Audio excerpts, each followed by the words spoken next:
Saturday. And then one that slipped through the net, Joe, and I guess I'll come to you for your perspective on whether this is we let him slip out of the net or he's actually slipped out of the net. Marita, who's gone to Hull. I like the idea of this signing just because of the scars and depression of seeing Tanaka rock up at Leeds, having he rocked it up at Portman Road in a pre-season for Fortuna, didn't he? Had a really great game. We all loved him, and then he went to Leeds, and you kind of think, oh, we let a really talented midfielder and different players, of course. But are you disappointed about this one, Joe, or have we again learned a lesson from the relegation season and maybe injuries don't gamble too much? Yes, it's disappointing when you see the link, isn't it? Because we saw him, he looked great, he looked exactly what we needed, good levels of experience and gone through. But I mentioned on here last week, I don't know how much I said about it, but that I'd heard there's some issues with injuries, that was concern, and Haller said he hadn't failed a medical. Well, I think you can see from the Ipswich end that they're pretty content to put out there that he did. But from what I gather, he's not fit at the moment, and he's not going to be fit for 5-6 weeks. It's whether that turns out to be the case or not, whether it was he's got something that Hull are happy to go with that we weren't. But last time in central midfield, we signed Jens Kjust and Calvin Phillips to be our central midfield in the Premier League. And yeah, we got a lot of games out of Jens Kjust, but he couldn't play 2 in a week. He very rarely got through 90 minutes. Calvin Phillips barely played at all because of injuries. So I think you've just got to trust that the club know what they're doing on it. And it was very much if we wanted him here, we'd have got him here. From what he was here, he was staying in Ipswich for 2-3 days ahead of a potential move. Wow! And then the move didn't happen. Like you don't come and stay in Ipswich if you're going to sign for Hull. Hey, come on now. No, it's not. I'd like to say better than it used to be. He may go on and play 35 games to Hull this year and do really well for him. Like these medicals are not yes, no.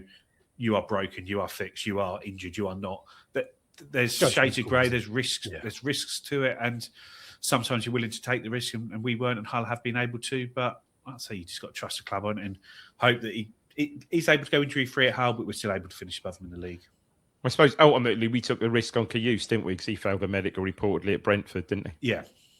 Yeah, this is what I mean about kind of learning those lessons, but didn't have to wait too long for a player from this year's Japanese World Cup squad to join.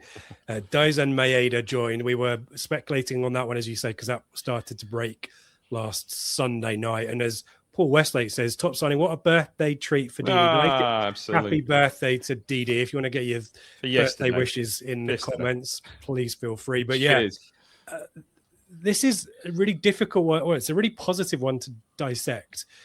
Obviously, in a similar kind of fashion to kind of Marita, there's a judgment call here about, there's a lot of snobbishness when it comes to Scottish players. Can they make it in the English top flight? I think there's enough of a sample size. Andy Robertson is a name that just, for one, there's always exceptions to the rule, of course, but generally there's been a bit of snobbishness to it. But so much to like 50 goals, 19 assists in 149 Celtic appearances. We've all seen the goals, particularly the overhead kick from the Old Firm game too. I think the fee, Dave, rumoured to be 8 million with add-ons. Again. And I've got kind of some inside track. My mate Gareth, who I said I'd name check if I used his research. He is a Celtic fan. I'll kind of talk about position and what the Celtic kind of view is on him. But from the outside, Dave, so much to like about this one, isn't there? Yeah, so I'm just looking at Paul Whitmore's comment. He's harsh, isn't it? Very harsh. It seems to be the uber, aside from all his other attributes, he seems to be like the uber presser, isn't he? He's absolutely, which I think we checked this in the pod, last week's pod. I think Postecoglou summarising the Japan game said how much he absolutely loved him, and just the guy's just got an unbelievable, fantastic. Aside from his goals, he's an absolute workaholic for the team. So yeah, will be absolutely superb signing. And again, a bit like Fatawu, absolutely such an exciting signing. Can't wait to see him play. Really, that's the sort of signing, sort of benchmark signing that will excite everybody, I think. Joe, what was your kind of instant reaction? I mean, we had a few days to kind of, the medical was kind of edging ever closer. It kind of every day was getting a little bit there, and then finally Saturday announced. But what's your feeling, your instant kind of reaction to this one? Or you're on mute, mate. it's such a coup for us to be able to get someone, because ultimately this is the guy who's the best player in the SPL. And I know Celtic win the league every year. I know it was close this year, probably mainly because of sort of a mutiny between the sort of fans and the board of Celtic at the start of the season. And it's incredible that the best player in the SPL is able, it shows the financial power of the Premier League, is able to come to a newly promoted Premier League team. And like I say, you look at the size of a club like Celtic, and it's just incredible that a player from there can come to here and it be seen as a good move that their fans are sort of broadly happy with. It seems to be for him to come here. But I guess the thing is, he's 28, isn't he? If he was 23, he'd be going to and 23 and done what he'd done in Scotland and in the Japan squad, he'd be going higher up than what we are. But no, you've got to buy some sure things. And like I said, when you look at how he finished the season there, he scored the opening goal in the FA Cup semi-final, and then the league splits the last 5 games of the season. Celtic needed to win all 5 to win the league. He got the opening 2 goals against Falkirk. He then got the winner against the first goal against Hibs to put them 1 up. He then equalised or scored the 2 winning goals against Rangers, went from 1-1 to 3-1, including an unbelievable overhead kick. Scored twice as they beat Motherwell 3-2 at the end. And then on the very last day of the season, when they needed to win at Hearts, it was his goal in the 87th minute that put them ahead. It's one of those awkward ones because they keep showing it as one of the highlights, but the flag goes up when that goes in. But obviously it was subsequently overturned from VAR. And then he scored the opening goal in the cup final the week later. So this is a guy who finished the season in absolute red-hot form for Celtic. And yeah, like he's an absolute pressing machine. Like I say, you see some of the numbers and it's like, oh, he was doing like 60 high-intensity sprints across the game. In like the 88th minute, he's still sprinting at the same speed he was in the 3rd minute of the game. And it's just, when you're a small team like we are, going into the league, trying to make a difference, trying to hit teams in the break, trying to disrupt teams, it's going to be such an important place. I'm interested to see where he plays, whether he plays from the middle as he did latterly this season for Celtic, whether he plays off the left, which he had done in the main for Celtic before this and had for Japan. But no, it is just a really, really exciting signing. I think I've read a lot of Celtic fans look back, and I think maybe sometimes technically he can let himself down a little bit, that he'll sort of miss a sitter from 2 yards, but then 5 minutes later will bang one in the top corner from 25 yards as well. He's just one of those players that I think he could be a frustrating player at times if he wasn't such an all-action player. Someone that you can't get frustrated with when someone's like that. Maybe a little bit like when Shefki Kuchi was here, but not on that same level. But someone who just did absolutely everything for the team all game, 90 minutes every time they're on the pitch. I'm trying to think. I'll pose this question to you guys and to the chat. Like the last time we signed a player at their absolute peak and pomp, like we need to give a huge credit to the football club for getting this done. I know there were links with other clubs. I know there's a little bit of complaint north of the border about the fee as well. And clearly there's going to be a question mark, isn't there, about can he do it in the Premier League? But there's all of the kind of the stuff you hear and read suggests that he should, hit the ground running for us, literally. But yeah, I'll pose that. I'll pose that question and come back to you guys. I kind of feel like it's rare that Ipswich Town get a kind of a deal of a player at peak age, who's on a hot streak, just come back from a World Cup. Championship, I guess from a top flight level, but yeah, okay, fine. Yeah, if anyone can beat that one, let us know. The North Stand 107 says, hi guys, what a player you have in Daisen. Totally unique, believe the hype, world-class presser, unbelievable work rate, and a moment of brilliance in his locker. Best since Larson, a Celtic legend, he says. My man Gareth, let me read you what I pinged him an email at the start of the week and said, can you give me some inside information? And he's given me loads, but my formatting has let me down here. As a player, mad combo of a left winger / centre forwards, strengths of pace, work rate, bravery, and his pressing. He used a word that I won't say. His pressing is insane. Let me reword it that way. He will close down players so quickly, and don't be surprised if he makes the odd keeper look daft. He can suffer from exploding boots, and in particular his cross from the left. His right-footed can be erratic. His finishing is generally tidy. I'd say 2 out of 3 chance taker with a range of finishes, heading to see his overhead kick against them lot from last season. When he plays on instinct, he is superb, but sometimes can overthink and not be effective or absolutely balloon it.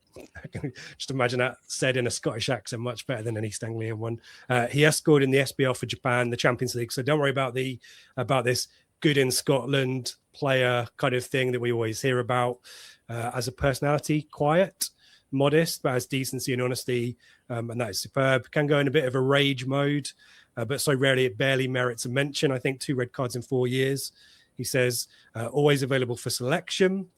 We mucked him about last season on a transfer. It seemed to set him back a bit, but he came roaring back, had a massive season. We won the league, can operate well in an attacking team or a defending team. That we keep talking about the importance of the press.